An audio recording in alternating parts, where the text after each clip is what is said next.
Quero saudar a amada igreja na graça e na paz do nosso Senhor e Salvador Jesus Cristo, amém? Glórias a Deus. Quero saudar também os irmãos que nos acompanham pelas redes sociais, irmãos e irmãs, amigos e amigas, que independente do momento da semana que você encontrar este culto também, esta palavra e todos os atos que aqui estão sendo feitos, seja para glória e louvor do nosso Deus e que te abençoe, assim como tem nos abençoado, amém? Abra a tua Bíblia, meu irmão e minha irmã, no texto ao qual meditaremos nesta noite, carta de Paulo aos Romanos, capítulo de número 8, versículos de 31 a 39. Diz assim a palavra do nosso Deus: que diremos, pois, à vista destas coisas?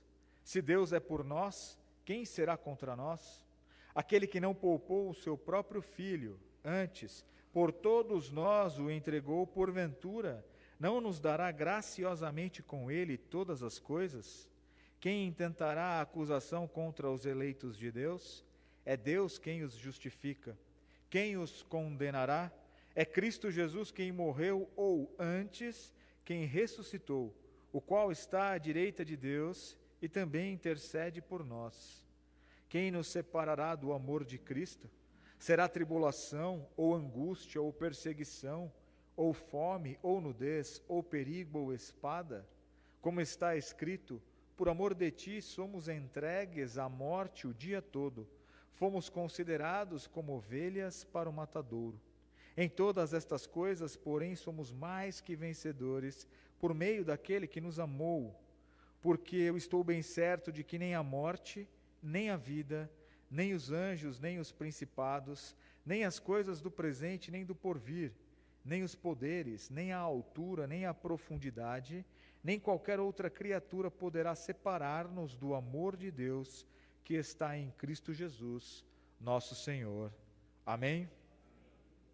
Amados, o título da mensagem desta noite é Seguros no Amor de Deus. O quão importante é para mim e para você quando nós sentimos segurança, não é mesmo?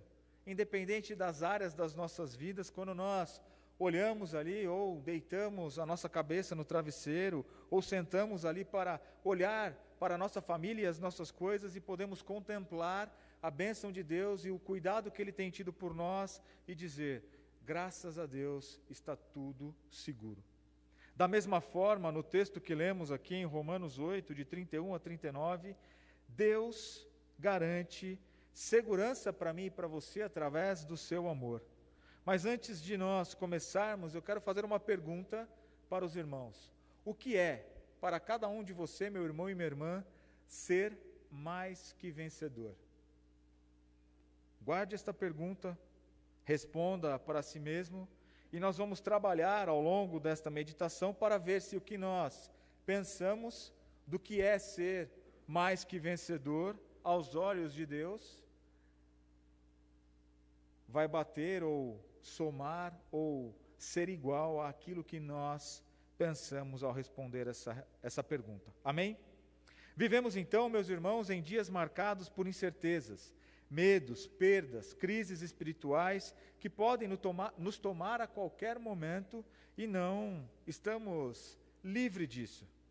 Nesse cenário, então, muitos cristãos, e eu e você, podemos questionar, será que Deus ainda está comigo? Será que o seu amor por mim permanece mesmo quando falho ou estou sofrendo? O apóstolo Paulo, então, nesse texto que lemos, ele de forma consciente dessas inquietações que tomam o nosso coração, encerra o capítulo 8 de Romanos com essa passagem poderosa nas Escrituras, nos oferecendo uma garantia invencível, ou seja, nada poderá nos separar do amor de Deus que está em Cristo Jesus. Amém? Ou seja, nada poderá nos separar do nosso Deus. O próprio texto diz e traz uma série de coisas, e muitas vezes eu e você podemos estar passando por alguns momentos aos quais, como falamos há pouco, podemos estar questionando as ações de Deus na nossa vida, do ponto de vista se Ele está conosco ainda ou não, ou o que podemos fazer, mas é uma certeza para o cristão, para o crente, que eu e você devemos ter que sim, nada pode nos separar do amor de Deus. Calvino, então, afirma que esta passagem em seu livro, um comentário de Romanos, dizendo que, como uma fortaleza inexpugnável erguida para garantir ao crente a perseverança e a confiança, mesmo diante do inferno ou das situações mais difíceis. O amor de Deus é esta fortaleza inexpugnável, levantada por Deus para proteger a mim e a você. Esse texto, então, que estamos trabalhando nessa noite, é um hino da certeza da salvação e um cântico da segurança eterna. Sim, meu irmão e minha irmã, nós devemos e temos que ter a certeza e a segurança da vida eterna com Deus e Cristo Jesus. Hoje, muitos estão colocando suas forças, seus pensamentos, ou apostando todas as suas fichas em coisas que estão longe do nosso Deus, do seu amor e da sua misericórdia. Mas eu e você, servos e servas, filhos e filhas do Deus Altíssimo, temos a certeza da salvação em Cristo Jesus e do seu amor como guia e proteção. Então, começando a responder a pergunta ao qual fizemos há pouco de o que é ser um mais que vencedor em Deus. Primeiro ponto que eu quero trabalhar com os irmãos nos versículos 31 e 32, se os irmãos puderem voltar ali. O texto diz: que diremos, pois, à vista destas coisas? Se Deus é por nós, quem será contra nós? Aquele que não poupou o seu próprio filho, antes, por todos nós o entregou, porventura, não nos dará graciosamente com ele todas as coisas? Então, o primeiro ponto aqui, meu irmão e minha irmã, para eu e você nos considerarmos em Deus, Cristo Jesus e no seu Santo Espírito mais do que vencedores, Deus é por nós. Se Deus é por nós, quem será contra nós? Indaga Paulo nesse texto.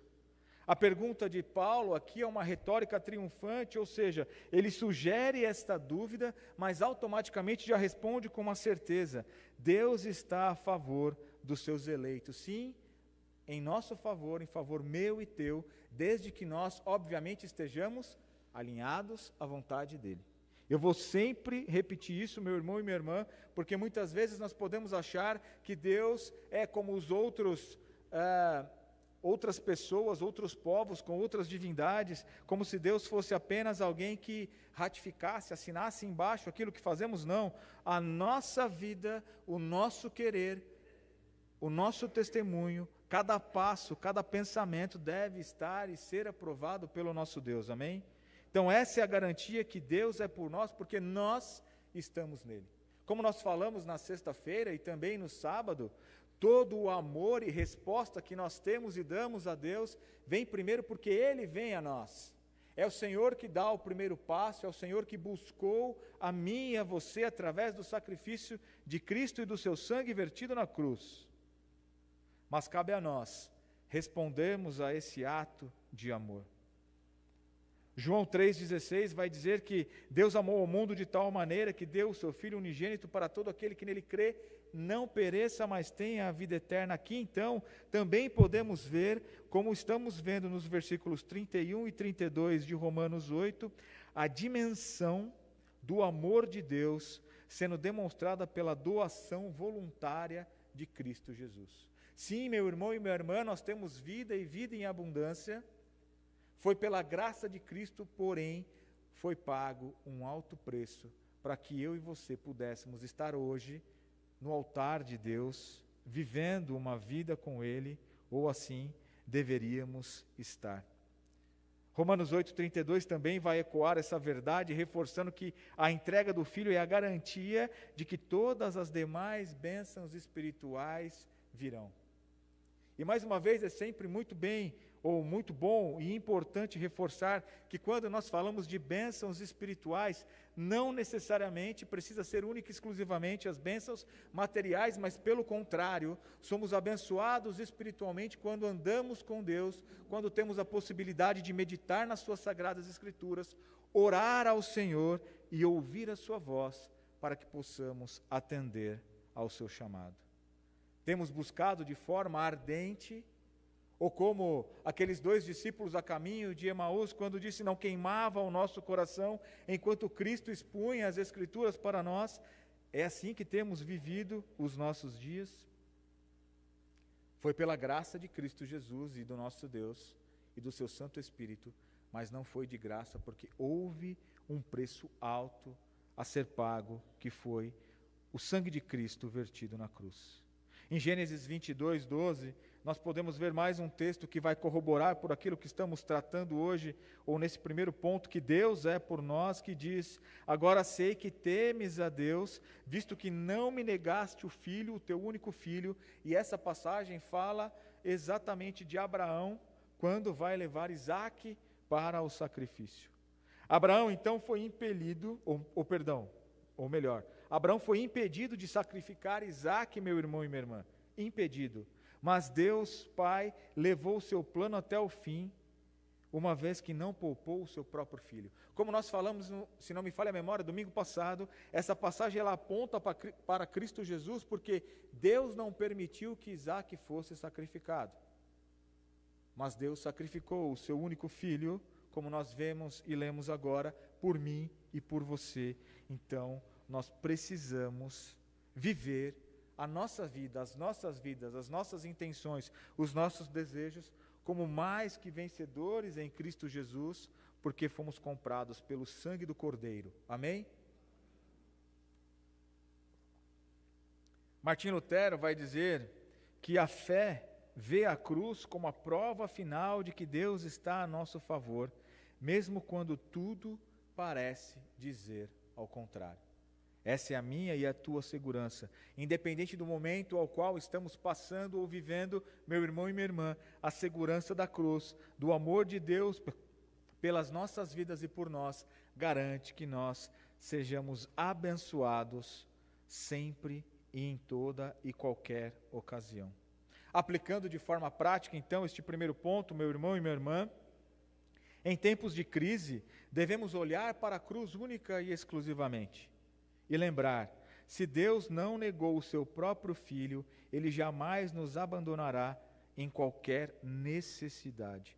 Isso nós encontramos aqui no versículo 32, volte os seus olhos novamente, na parte B. Por todos nós o entregou, porventura não nos dará graciosamente com Ele todas as coisas? Aqui é a mesma coisa que afirmar que para Deus não há impossíveis, uma vez que Ele entregou o seu Filho por mim e por você, que é o amor maior. Se Ele o fez, ou se Deus fez isso, todos os demais feitos são possíveis para o nosso Deus e para as nossas vidas. Ele jamais nos abandonará em qualquer necessidade. Mas também, meu irmão e minha irmã, ser mais que vencedor.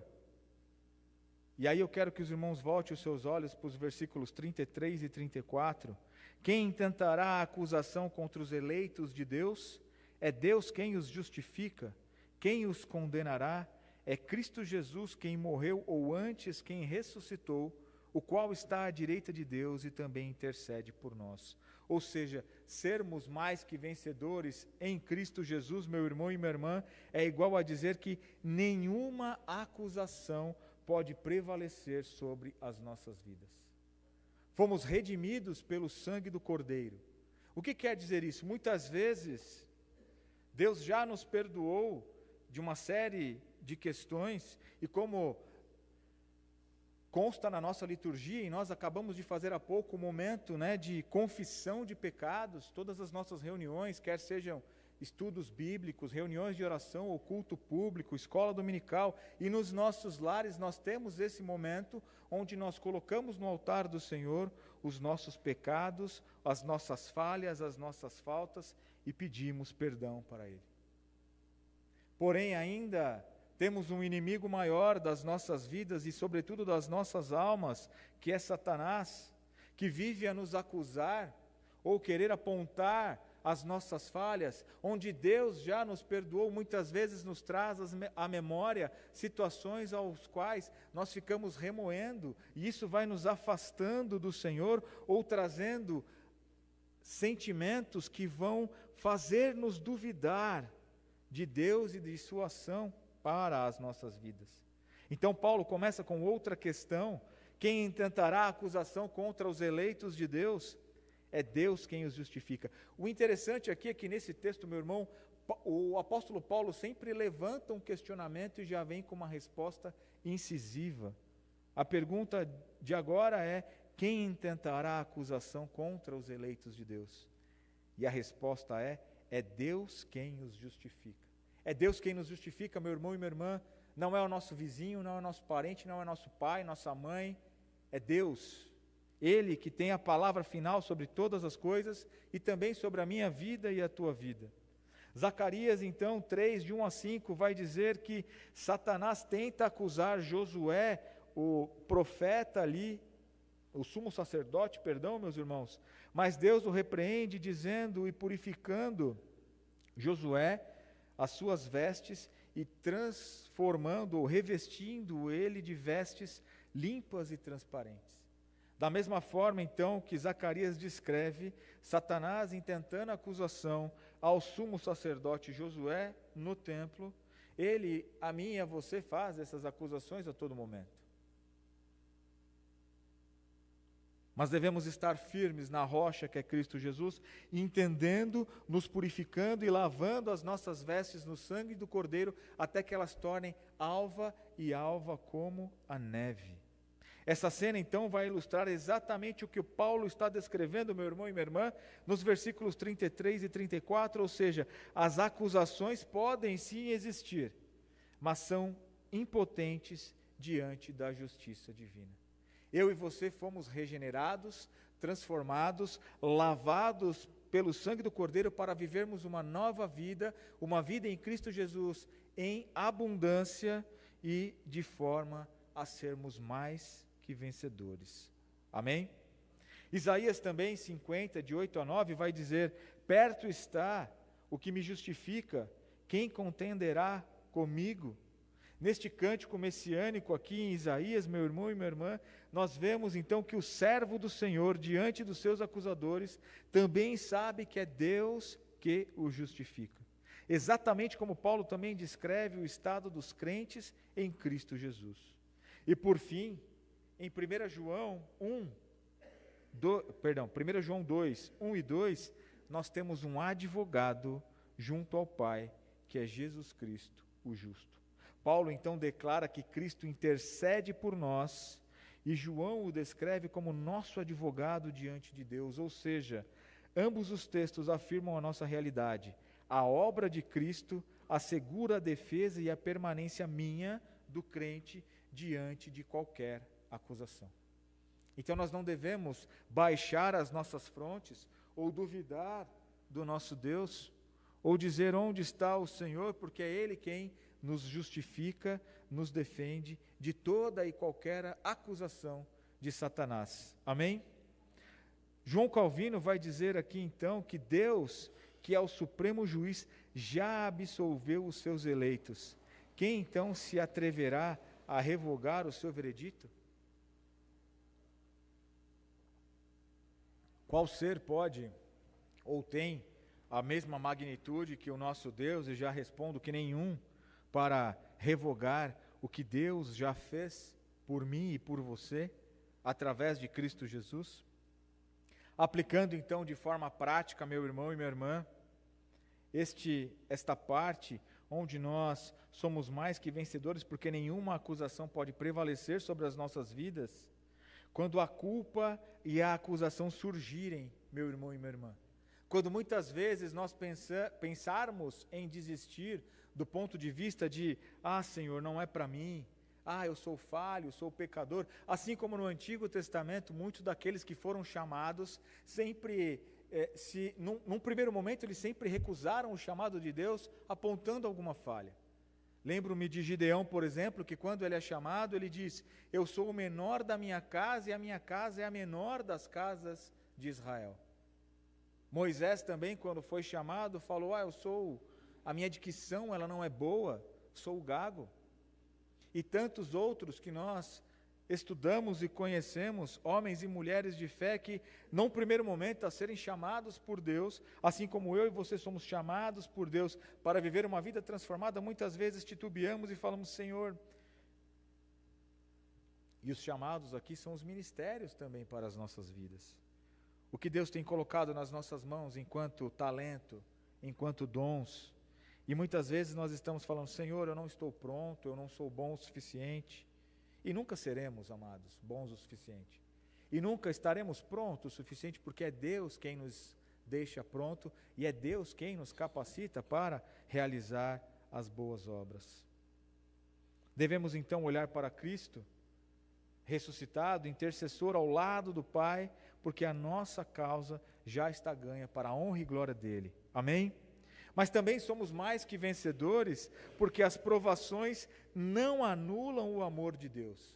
E aqui é importante sempre frisar que quando nós falamos de mais que vencedores, a gente não cair no que o mundo hoje prega, que ser mais que vencedor é não ter dificuldade, não ter luta, não ter problemas.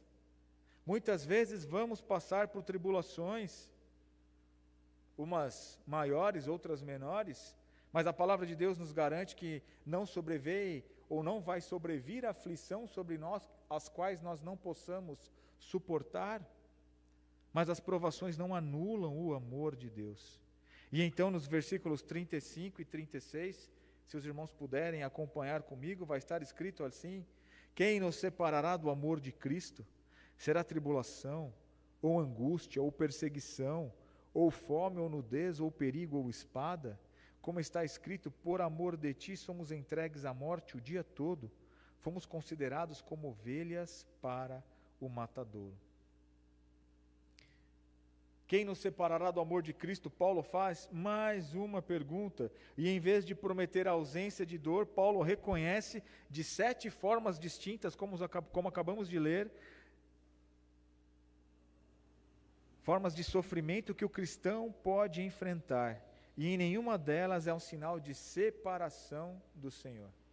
Aqui é muito importante, meu irmão, porque nós temos teologias diversas aí, que pregam que se nós, enquanto cristãos, estamos sofrendo, é porque Deus já se afastou de nós, ou porque estamos em pecado, ou porque estamos fazendo alguma coisa errada, como se nós pudéssemos fazer barganhas com Deus para alcançar o favor dele para as nossas vidas. Paulo aqui é enfático. Quem nos separará do amor de Cristo? E ele diz algumas coisas que podem nos trazer aflição, mas que jamais nos separará do seu amor. Salmo 44, 22 vai dizer, por amor de ti, somos entregues à morte o dia todo, como o próprio Paulo faz essa alusão ao Salmo 44, 22, com o versículo 36 do texto que lemos. Paulo cita então esse salmo para mostrar o sofrimento dos fiéis é histórico e esperado, ou seja, todos sofreram e sofrerão. Não houve cristãos no passado, ou a palavra não nos chegou até nós, sem sofrimento, sem lutas, sem joelho dobrado, sem lágrimas, muitas vezes. Aqui não é uma apologia ao sofrimento, meu irmão e minha irmã, longe disso, mas quer dizer que, independente das circunstâncias aos quais estejamos vivendo, os nossos joelhos devem estar dobrados ao Senhor, nós devemos estar na sua santa presença e confiantes em fé de que Ele é por nós em todas as circunstâncias. Ou seja, se Deus é por nós, quem será contra nós? 2 Coríntios 11, 23 a 28 também vai dizer ali, que Paulo viveu tudo na pele, tudo que ele escreve ali, perseguições, fome, nudez, perigo ou espada, ganha ainda mais peso por ser um testemunho pessoal, ou seja, o próprio Paulo que escreveu estas palavras que estamos meditando nessa noite, ele viveu cada uma dessas situações na própria pele. Daniel 3, de 24 e 25, os amigos de Daniel também na fornalha, onde um quarto homem aparece ali para protegê-los. Bonhoeffer então vai dizer que a graça não é barata, ela nos chama a seguir a Cristo e esse chamado é um convite à cruz. Aonde muitos veem vergonha, a cruz para nós é vida, é vitória, é transformação. e é vida em abundância.